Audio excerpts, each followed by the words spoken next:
নামাজে কোনো ত্রুটি নাই, তার ইবাদতে কোনো রকম ত্রুটি নাই, সরকারি মাল আত্মসাৎ করার কোনো অভিযোগ তার বিরুদ্ধে আমাদের কেউ নাই কইলেন না, জোরে কইলেন না কে কে? আপনাদের সন্দেহ আছে উনি সরকারি মাল চুরি করে খায়, গরিবের 10 কেজি ওর পেটে ঢুকায়?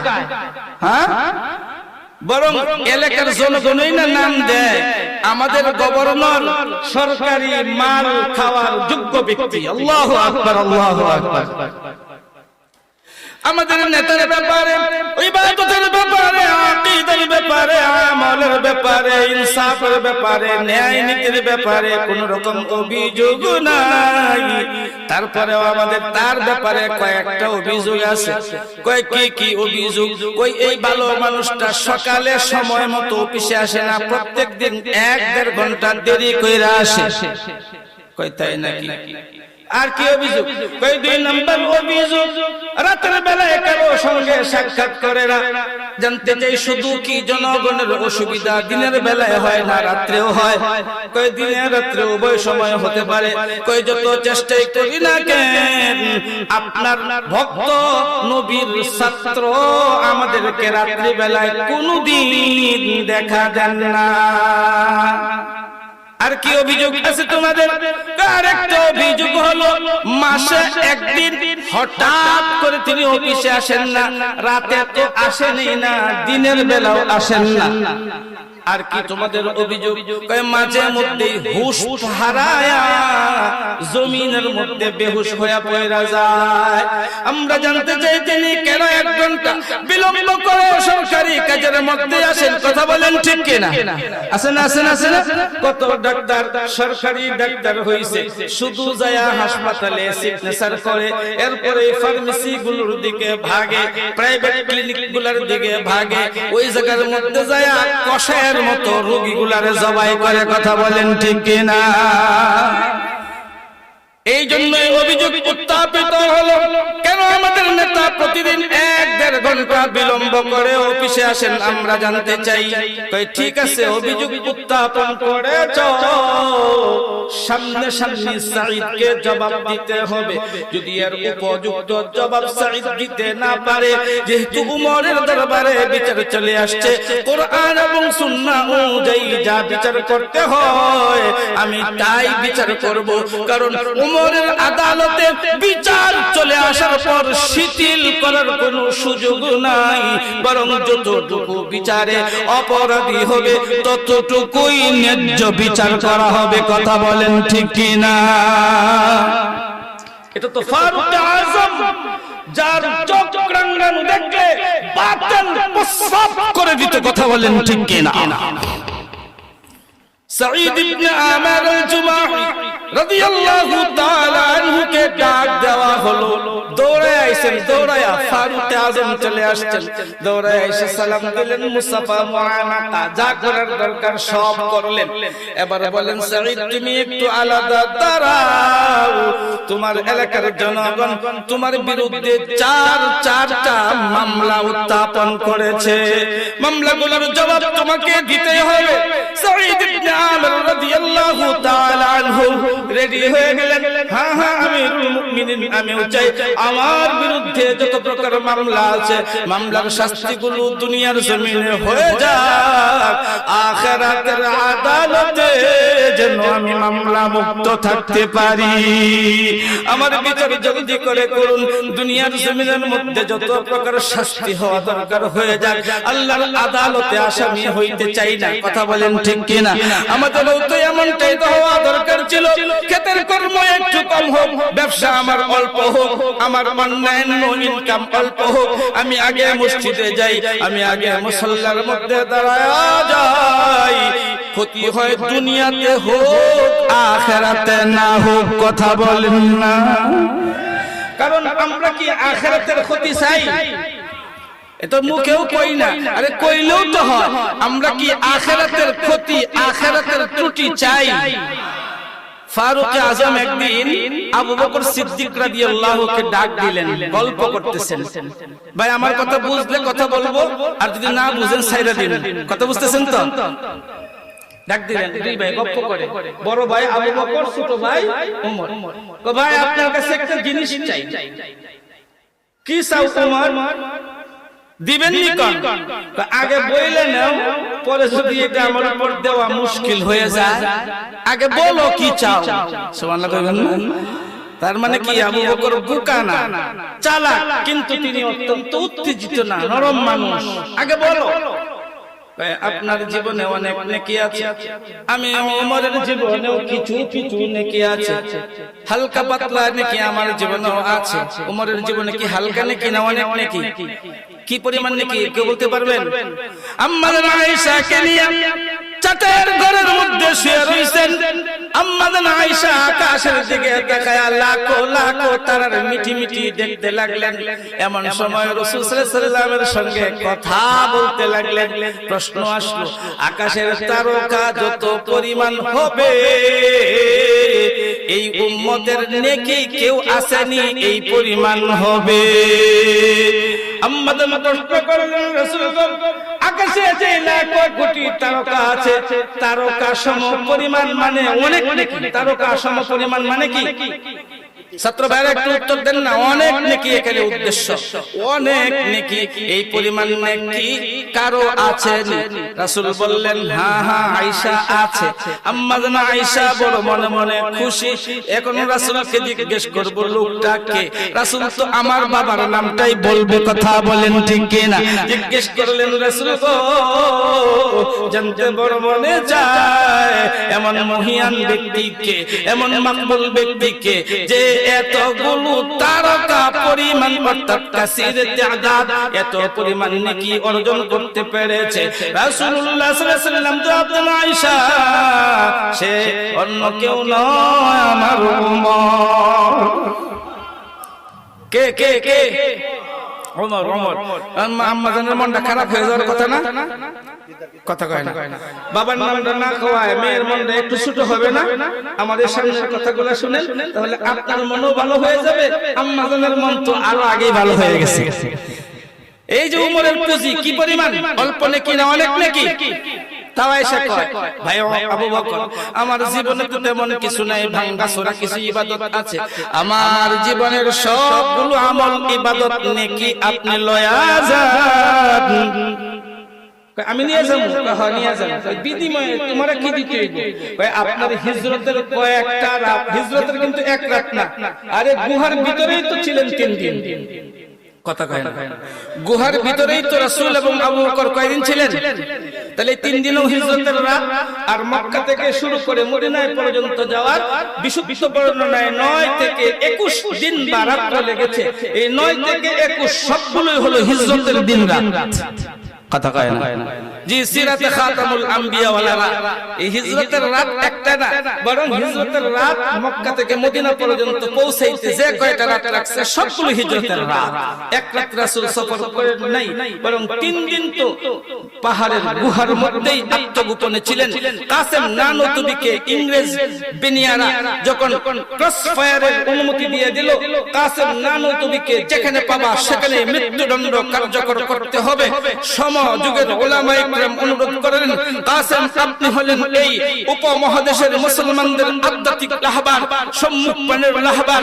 আপনি যদি ব্রিটিশদের হাতে এখন নিহত হন তাহলে আমাদের নেতৃত্ব শূন্য হয়ে যাবে, মুসলমান সামনে আর আগাতে পারবে না। এই ভারতবর্ষের মাঝে ইসলামের পতাকাকে সুমহান উচ্চতায় নেওয়ার যে একটা আকাশচুম্বী স্বপ্ন দেখেছে, মাটির সাথে ধূলিসাৎ হয়ে যাবে। আমরা আপনার সাথে তর্কে পারবো না, আপনার সাথে যুক্তিতে পারবো না। আমরা অনুরোধ করতে পারবো, আপনি আমাদের জন্য এই দেশের ইসলামকে রক্ষা করার জন্য আত্মগোপনে চলে যেতেই হবে। বন্ধু বান্ধবদের সকলের অনুরোধ রক্ষা করলেন এবং আত্মগোপনে চলে গেলেন। সবাই শান্তিতে আছেন, বড় লিডার নিরাপদ আছে, মানে আমরা নিরাপদ আছি। কথা কয় না? কথা কয় না? নিরাপদ তো আছেন, 3 দিন পরে বাইরে গেছে। সবাই মাথায় হাত। কি করলেন হযরত? আপনারা না পায়া তো ব্রিটিশের কুকুরগুলো আরো পাগলা খেপাটে কুত্তা হয়ে গেছে। কথা কয় না? কথা কয় না? যখন আপনারে দেখতে পাই নাই এরা আরো বড় কুকুর কুকুর হয়ে গেছে, এখন যে জায়গায় পাবে আক্রমণ করবে। কেন আপনি বের হইলেন? আপনি কেন বের হইলেন? কয় শোনো শোনো, তোমাদের অনুরোধে আমি গিয়েছিলাম, আমি একটা সুন্নাত পালন করেছি, সুন্নতের বিরোধিতা আমি করতে পারবো না। কয় সুন্নতের বিরোধিতা কেমনে হইল? ওলামা ইকরাম তোমরা আমারে একটু বলো তো, নবীজি তো মক্কা ছেড়ে মদিনায় যাওয়ার পথে আত্মগোপন করেছিলেন, কয়দিন ছিলেন? সব আলেমরা এখন উত্তর দেয় রাসূল তো গুহার ভিতর 3 দিন ছিলেন। কয় রাসূল যেহেতু 3 দিন পরে গুহা থেকে বের হয়ে গেছেন, এজন্য আমি কাসেম নানতুবি 3 দিনের চাইতে বেশি থাকতে পারি না আত্মগোপনে। এই জায়গায় আমি আমার হাবিবের সুন্নাত 3 দিন পালন করেছি, এখন 3 দিন আমার সুন্নাত পালন হয়ে গেছে। যদি আল্লাহর জমিনের মাঝে আল্লাহর দ্বীন কায়েম করতে যায় ব্রিটিশ বিনিয়াদের হাতে জীবন দিতে হয়, কাসেম নানতুবি হাসি মুখে জীবন দিয়ে দেবে। তাহলে কি বুঝলেন সত্য ভাইরা? বলেন তো, হিজরতের রাত একটা না একাধিক? জোরে বলতে হবে, হিজরতের রাত একটি না একাধিক? একাধিক রজনী হলো হিজরতের রজনী। অন্য সব সব দিল, গুহায় তো 3 দিন ছিলেন, এটা তো কোনো সন্দেহ নেই। ফারুক আজম বললেন, আপনি আমার জীবনের সব সোলা লিখি লয়া যান, শুধু আপনার হিজরতের রাতের যে কোনো একটা রাতের নেকি ওমরে দিয়া দেন। একটা রাতের নেকি আমারে দেন, আর আমি ওমরের গোটা জীবনের নেকি আপনি। ফারুক আজমকে কি জবাবটা দিলেন? আবু বকর সিদ্দিক, সিদ্দিক আকবর জবাব দেয় উমর, আমার না পুঁজি নাই, কিচ্ছু নাই, আমি যখন রবের কাছে কিছু চাই এই রাত্রগুলোর বাহানা দিয়া দিয়া আমার রবের কাছে কিছু চাই। এ ফারুক আজম, ওমর আমার জীবনে তেমন কোনো কামাই নাই, আখিরাতের পুঁজি না আমার কাছে তেমন নাই, আমি যখন আমার রবের দরবারে কিছু চাই এই রাত্রগুলোর সামনে আয়না আয়না চাই। ওমর মাফ করবা, আমি তোমারে এই পুঁজি থেকে একটা নেকিও দিতে পারবো না। আমার জিজ্ঞাসা, সিদ্দিক আকবর যদি আখিরাতের কোনো পুঁজি কাউকে দিতে না চায়, আমরা কি আখিরাতকে ক্ষতি করতে চাই? আমরাও তো আখিরাতকে ক্ষতি করতে পারবো না, বরং আখিরাতটাকে কিভাবে কামাই করা যায়, কিভাবে মজবুত করা যায় এই দিকে লক্ষ্য রাখতে হবে। দুনিয়াকে ভালোবাসবো না দুনিয়াকে ব্যবহার করব? এই কথা কয় না, কথা কয় না। দুনিয়াকে ভালোবাসবো না দুনিয়াকে ব্যবহার করব? যেমন ভাবে ব্যবহার করেছিলেন ফারুক আজম, যেমন ভাবে ব্যবহার করেছিলেন সাঈদ ইবনে আমের আল জুমাহি। বন্ধুরে, সাঈদ ইবনে আমের আল জুমাহি রাদিয়াল্লাহু তাআলা আনহু দরবারে ওমরে উপস্থিত, কথা মনে আছে না নাই? এ আমানত চন্দ্র রোজে নাজাত মাস, দর হাকিকত মালিক হর শাই খুদা আস। আসলে তো আল্লাহ সবকিছুর মালিক, তাই না? জিজ্ঞেস করলেন, জবাব দাও, কেন তুমি প্রতিদিন বিলম্ব করে সরকারি অফিসে আসো? সংক্ষিপ্ত ভাবে জবাব দিচ্ছি। মাওলানা আতিকুল্লাহ সাহেব চলে আসছেন, হুজুরকে সরাসরি স্টেজে নিয়ে আসবেন। আমি হুজুর আসা মাত্র ইনশাআল্লাহ আলোচনা সমাপ্ত করব। ইনশাআল্লাহ জোরে বলেন না? না না না, আপনাদের ইনশাআল্লাহটা আরেকটু আওয়াজ জোরে হওয়া দরকার, জোরে বলেন ইনশাআল্লাহ। সাঈদ, তুমি জবাব দাও, কেন তুমি বিলম্ব করে অফিসে আসো? উনি উত্তর দেয়, আমি হিমস এলাকার গভর্নর, ঠিক আছে, আমার একজন খাদেম নাই, আমার একজন কর্মচারী নাই, আমার ঘরের মধ্যে কেউ নাই যে আমি একটু খাদেমদেরকে নিয়ে কাজকর্ম করাবো। ঘুম থেকে উঠি, ফজরের নামাজ পড়ি, নিজের ঘরের কাজকর্মগুলো আমি নিজে করি, এমনকি আমি আমার নিজের হাতে রুটিগুলো বানাই, নিজের হাতে রুটি বানাইয়া পরিবারের সবাইকে ভাগ করে খাইতে দিয়া তারপর অফিসের মধ্যে আসি। এই জন্য আমার একটু সময় বিলম্ব হয়ে যায়। একটু বুঝলে চিল্লে বলেন না আল্লাহু আকবার। হিমস এলাকার গভর্নর, তার একজন খাদেম নাই। এদিক হিমস এলাকার গভর্নর সাঈদ ইবনে আমের আল জুমাহি রাদিয়াল্লাহু তাআলা আনহু, আল্লাহর নবীর ছাত্র, তার একজন খাদেম নাই। অথচ আমাদের এলাকার মেম্বার সাহেবের 2-4 ডজন আছে না নাই? থাকুক, এটা কোনো অসুবিধা না। থাকুক, অসুবিধা না। আমি বুঝাইতে যাচ্ছি, সাঈদ ইবনে আমের আল জুমাহি তিনিও এই দুনিয়াতে ছিলেন। তিনি দুনিয়াকে প্রায়োরিটি দেন নাই, দুনিয়াকে ভালোবাসেন নাই, বরং প্রয়োজনে শুধু ব্যবহার করছেন। কথা বলেন ঠিক কি না?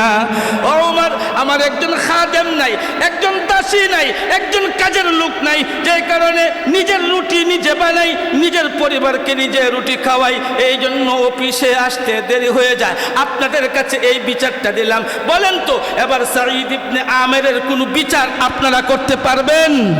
বরং সবগুলো মানুষ মাথা নিচু করে বলে, আহারে, এমন একজন গভর্নর পাওয়া আমাদের কপাল। আল্লাহর নবীর ছাত্র হয়েছেন বিদায় তিনারা দ্বারা এটা সম্ভব। কথা বলেন ঠিক কিনা?